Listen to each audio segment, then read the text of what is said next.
Welcome back to another technical deep dive here in the debug zone. Today we're tackling a big question and breaking it down with insights from other users. Hopefully this clears up some misconceptions and helps you get the answer you need. So buckle up, stay a little curious, and let's jump right in.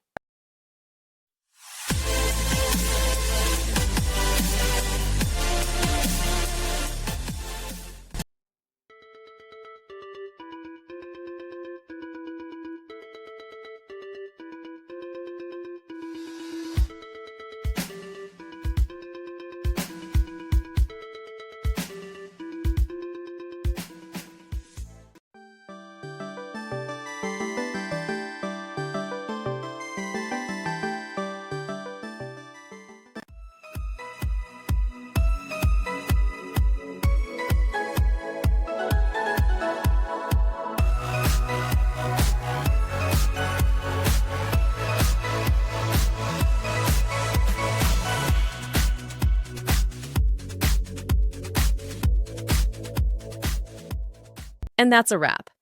I hope you found the answer you were looking for. If you did, take a second to hit that subscribe button. It really helps out.